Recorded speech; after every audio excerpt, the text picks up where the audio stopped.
2026. Nous sommes en France, en l'an de grâce 2026, effectivement. Cela fait déjà plus de 200 ans que la France est une république. Depuis, c'est une république présidentielle, fondée par le général de Gaulle. Mais cela se fit au détriment d'un autre régime. Avant ces 200 ans de république établie par la Révolution française, il y avait un régime qu'on appela la monarchie. Ce fut un régime millénaire de rois de différentes dynasties, se succédant. Et certains veulent le retour de ce régime. Sauf que moi, Valol, est contre le retour de la monarchie. Et c'est pour ça que je vais l'expliquer dans...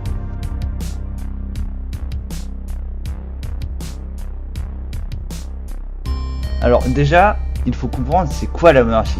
La monarchie, c'est un régime où un roi ou un empereur ou quelqu'un qui a obtenu le pouvoir souvent héréditairement gouverne le pays, souvent missionné de droit divin, c'est-à-dire missionné par la grâce de Dieu, de représenter Dieu sur terre, sur le royaume que le roi dirige.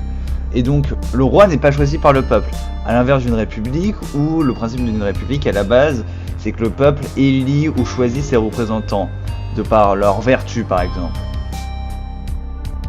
Même les dictatures comme par exemple tout ce qui est dictature militaire etc. normalement sont des républiques parce que le dictateur va essayer de chercher le bien commun. À l'inverse d'une monarchie où le roi n'a pas à se soucier du bien commun puisqu'il s'en fout.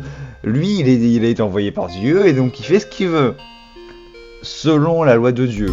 Mais c'est très adaptable, la loi de Dieu. Et je l'expliquerai plus tard, mais c'est très adaptable.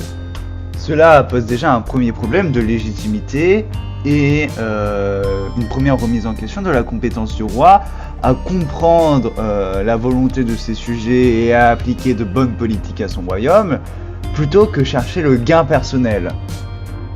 Un monarchiste répondrait « Mais regarde les présidents qu'on a actuellement, qu'on avait avant Valéry Giscard d'Estaing ou qu'on a maintenant Emmanuel Macron.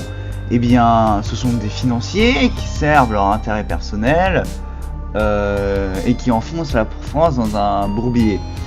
Et je dirais peut-être pour Giscard, oui pour Emmanuel Macron, mais ils ont quand même quelque chose, c'est qu'ils ont été élus par le peuple, premièrement. Et deuxièmement, au moins, ils ont quand même la notion de la res publica. Même s'ils l'ont moins qu'un Charles de Gaulle, ils ont quand même la notion du bien et du mal en politique. Et après, ils se sident avec le mal. Mais ils ont quand même la notion du bien et du mal. Contrairement au roi qui, lui, n'a aucune notion. Parce qu'il ne s'est jamais aussi battu pour avoir le pouvoir. Parce que ces gens-là se sont battus pour avoir le roi. Lui, le roi, le pouvoir, il l'a direct. Donc ça pose un problème de savoir si le roi le mérite, le pouvoir.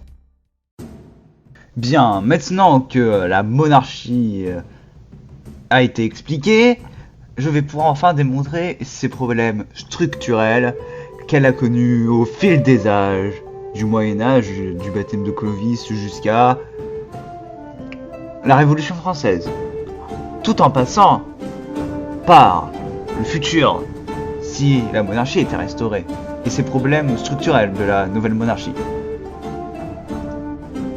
Premièrement, nous pouvons parler du problème des héritages, de la noblesse et des familles et des élites des monarchies. Dans une monarchie, les élites sont souvent héréditaires et ont un pouvoir important. L'élévation sociale est très difficile pour n'importe quelle classe sociale. Un noble pour monter d'échelle, de passer de comte à duc par exemple, ou encore d'un paysan pour s'acquérir un titre de noblesse. De cette manière, cette absence ou cette forme réduite de méritocratie empêche autre chose comme l'innovation technologique, le développement culturel, la création de nouvelles armées, un développement économique stable et centralisé. Une centralisation du pouvoir qui permettrait l'exécution d'actions à l'échelle du territoire et la coordination du territoire, Et également, cette absence de méritocratie créerait un État de plus en plus immoral et dans sa structure sociale et de plus en plus rigide. Ce qui créera des divisions qui mènera inévitablement vers une révolution qui établira une république. Nous pouvons aussi avancer le fait que le droit divin pose de nombreux problèmes qui a déjà mis en difficulté l'ensemble des monarques de France. À commencer par la première difficulté qui est qu'un monarque ne peut pas revenir sur la décision d'un ancien monarque de par le droit divin. Parce que Dieu ne peut pas changer d'avis, il est éternel. Ça, c'est déjà un premier problème qui est résolu par la République via l'alternance des partis. Deuxièmement, on a aussi ce problème de l'ingérence ecclésiastique dans les affaires de l'État et du royaume. Troisièmement, un roi immoral peut se faire excommunier et donc perdre sa légitimité. Et donc à ce moment-là, la monarchie s'effondre dans une guerre civile. De plus, il faut bien rappeler que théologiquement, le roi n'a jamais été le plus sage ou le plus dévoué des monarques. Bien qu'on ait eu Saint Louis, certains monarques sont, disons, un peu plus discutables dans leurs termes, dans leurs vertus. Déjà, François Ier a fait une alliance avec les Ottomans alors que le pape lui avait expliqué que c'était pas trop possible, sans oublier que les rois et leur chasteté, ça faisait deux, que nombreux de rois utilisaient la cruauté ou étaient cruels eux-mêmes afin de maintenir leur pouvoir ou juste par plaisir personnel. Et il faudrait aussi rappeler que, comme par exemple Louis le Lion a envahi le territoire anglais alors que le territoire anglais était vassal du pape. Sans oublier que les piliers de la monarchie sont vraiment très mauvais, vu qu'ils se basent notamment sur le charisme royal. Le charisme royal, qu'on rappelle, est héréditaire, donc totalement aléatoire. Des systèmes de féodalité ou d'administration qui sont totalement corrompus, voire qui légalisent la corruption en tant que salaire. Sans oublier que la famille royale peut se déchirer pour la guerre de succession qui diviserait ainsi l'empire en trois. Spoiler, c'est ce qu'ont fait les petits-fils de Charlemagne. Et cela, même si ça peut pousser certains membres de la famille royale à se dépasser, etc., peut aussi créer des problèmes de succession ou même la chute d'une dynastie, ce qui provoquerait une vaste guerre civile et qui détruit tous les paysans, parce que les paysans, c'est toujours ceux qui prennent dans les monarchies.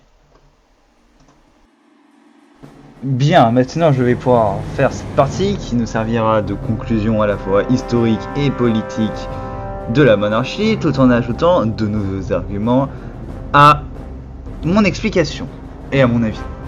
Premièrement, je tiens à rappeler que la monarchie, historiquement, a mis des enfants pourrigatés au pouvoir, qui avaient des droits, énormément de droits, comme la chasse, le droit au luxe et le droit au respect, ce que n'avaient pas les paysans, même les seigneurs de petites baronnies.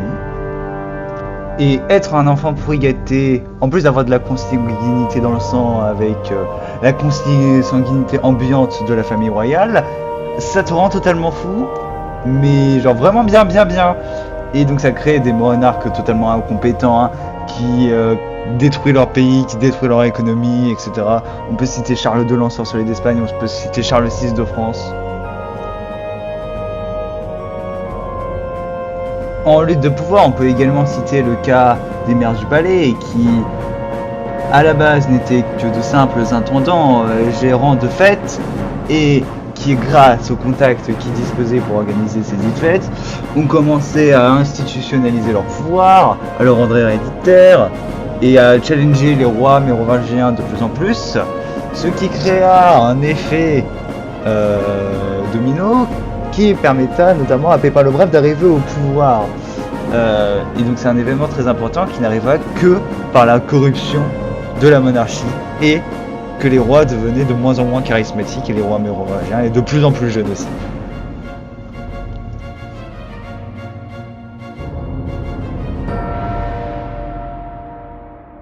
Voilà, c'était ma vidéo où je débunk la monarchie. Il risque d'avoir d'autres vidéos sur l'histoire de la monarchie, etc. pour appuyer mes propos.